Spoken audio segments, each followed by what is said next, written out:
janji Rasulullah sallallahu alaihi wasallam, sumu, berpuasalah kalian semua, tasihu, maka akan disehatkan badanmu. Amin ya robbal.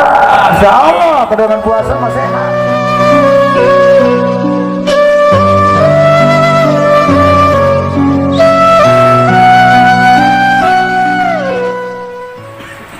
Assalamualaikum warahmatullahi wabarakatuh. Waalaikumsalam warahmatullahi wabarakatuh.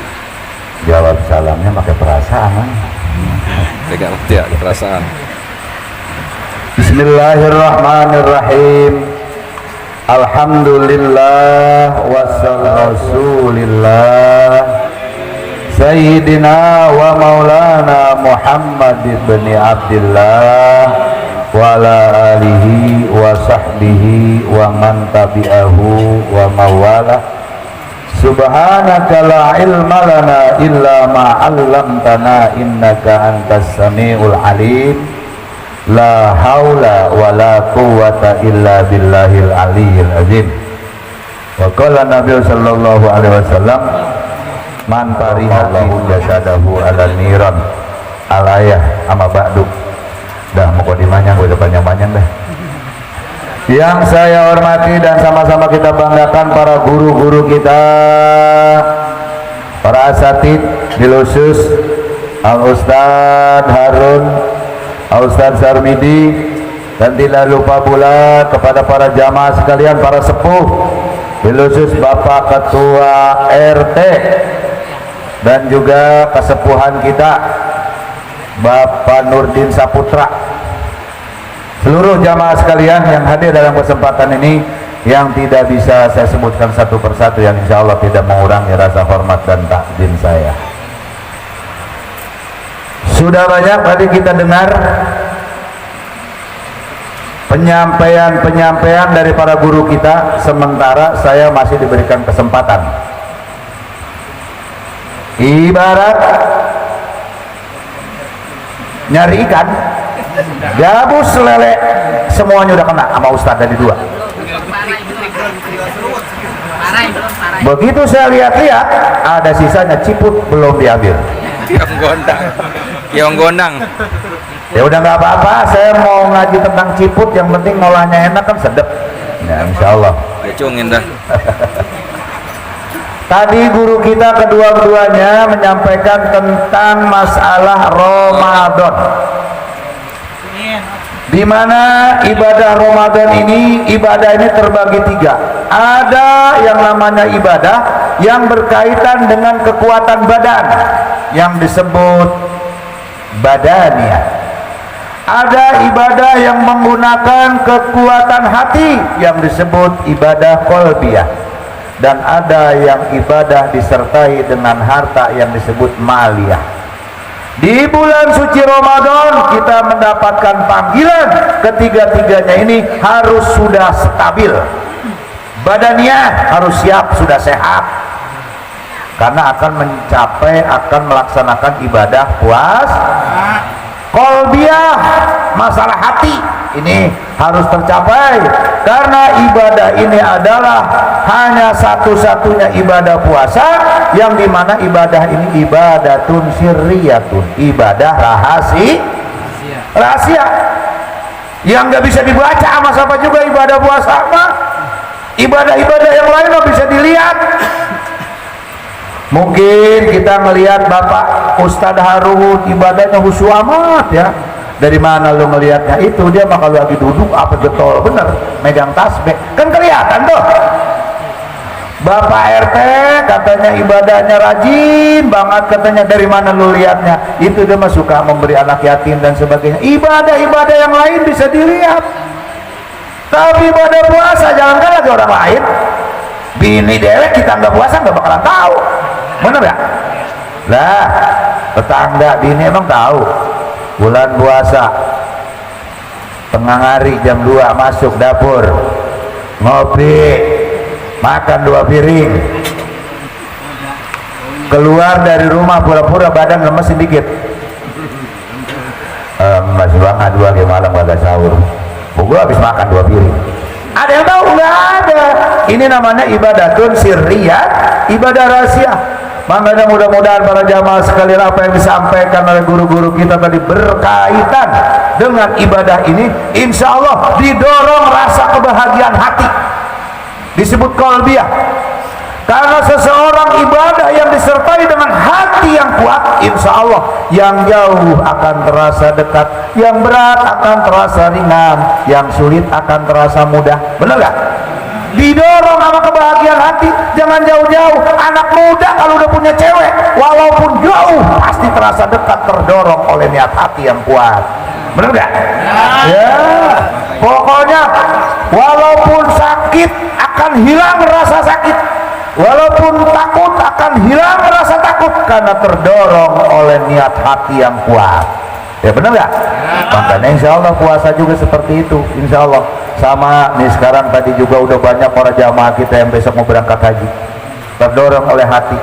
Sampai hari ini insya Allah ada nggak orang yang peribahasa melaksanakan ibadah puasa atau berangkat jamaah haji, berangkat umroh? Belum ada. Saya pulang jamaah haji, begitu pulang alhamdulillah sehat pulang, alhamdulillah gimana kabarnya? Nggak ada.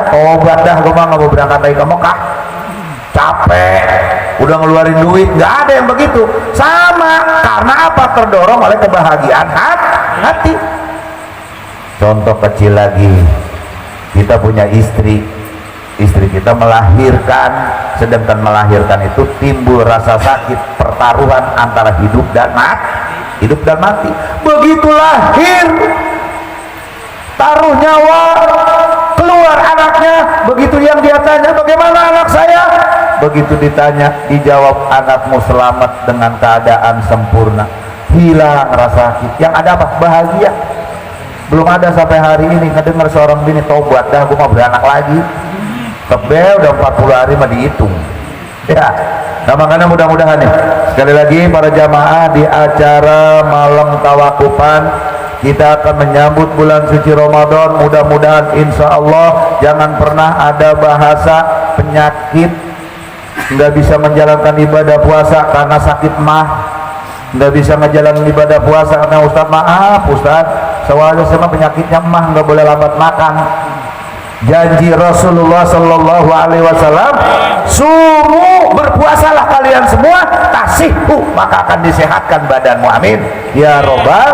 Insya Allah dengan puasa mah sehat. Makanya besok puasa usahain.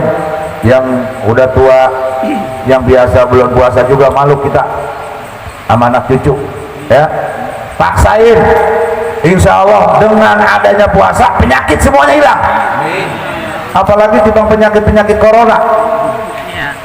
Nah, corona, omikron segala macam. Ya, emang kurang ajar itu penyakit datangnya dari Cina. Kalau datang dari Jawa itu masalah itu.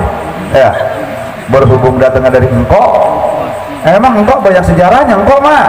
Ya, dulu pada zaman Rasulullah Sallallahu Alaihi Wasallam tanggal 27 bulan Rajab Rasul di Isra wal Mi'raj kan, sebagaimana tadi disampaikan oleh guru kita tentang masalah Isra Mi'raj, Rasul itu mendapatkan perintah dan mendapatkan oleh-oleh dari Allah, yaitu melaksanakan ibadah sholat yang jumlahnya yang awalnya 1 hari 1 malam 5 waktu terjadilah sampai dikurangin sampai 5 waktu. Nih asbabun nuzul, ada sebuah hadis Rasulullah Sallallahu Alaihi Wasallam di dalam kitab Nasoihul Ibad tentang masalah kaifiyatus sholat. Ternyata begitu dibongkar tentang masalah sholat itu Rasul mendapatkan perintah Allah, aqimis sholat, dirikanlah sholat. Nggak ada praktek sholat, sujud, ruku dan sebagainya setelahnya dipelajari, dikaji. Wahyu yang Allah turunkan melalui malaikat Jibril kepada Nabi kita Nabi Muhammad Sallallahu Alaihi Wasallam, ternyata ada yang paling sakral. Ibadah puasa, ibadah sholat itu yang bisa menghantarkan kita untuk sahnya sholat itu harus menutup aurat. Di dalam kitab Nasoihul Ibad asbabun nuzul timbul hadis. Rasul sempat berpikir di mana pada saat itu yang bisa menciptakan tekstil. Nggak ada lagi kecuali negara Cina. Sehingga Rasul mengajarkan kepada para sahabatnya, utlubul ilma walau bisin, tuntutlah ilmu sekalipun itu ada di negara Cina. Karena pada saat itu satu-satunya negara yang bisa menciptakan tekstil lawon, sedangkan lawon dibutuhkan buat kita nutup aor. Cina doang yang bisa. Sahabat semuanya diperintahkan oleh Rasulullah untuk belajar ke negeri Cina, sehingga asbabun nuzul hadis ini turun, utlubul ilma walau bis, tuntutlah ilmu sekalipun adanya dari negeri Cina.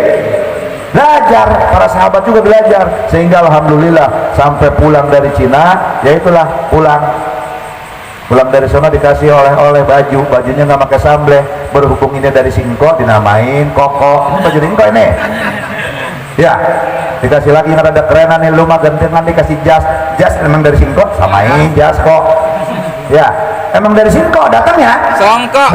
dari Singko, pokoknya udah dah asal dan kongkonya dari Singko. Akhirnya sampai kemarilah, makanya jamaah sekalian, kita boleh belajar dengan siapapun, boleh kita bekerja dengan siapapun, boleh kita mencari nafkah dengan siapapun untuk kalian dunia, tapi untuk jurusan ibadah dan keyakinan kita hanya kepada Allah Subhanahu.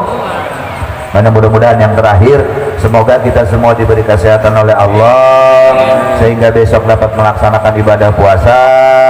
Yang baru belajar juga saya mohon maaf ini mah ya, kalau di sini sih mendingan di Salak banyak aki-aki yang baru belajar puasa. Nah, mau orang tuh puasa, begitu puasa hari yang pertama udah hijau kuning, udah melempuruk di buah pun bambu. Iya, udah nggak kuat bangun acan. Bapak jam segini biasanya ngopi, ini matahari udah mata kelihatan hijau kuning udah. Di bang nongkrong udah pinggir empang. Melihat ada yang ngambang udah rasa kolak. Udah nggak itu aki-aki. Tapi kalau dibiasakan mah insya Allah dengan didorong niat hati yang kuat, mudah-mudahan kita semuanya ini dengan kalimat mungkin tadi sudah dibacakan salawatnya, marhaban ya syahrul ramadan, marhaban syahros syami. Mudah-mudahan kita menyambut datangnya bulan suci Ramadan ini dicatat niat kita oleh Allah Subhanahu wa taala bahwasanya kita akan melaksanakan ibadah puasa. Mudah-mudahan itu saja yang dapat saya sampaikan, kurang lebihnya mohon maaf. Billahi taufiq wal hidayah. Assalamualaikum warahmatullahi wabarakatuh.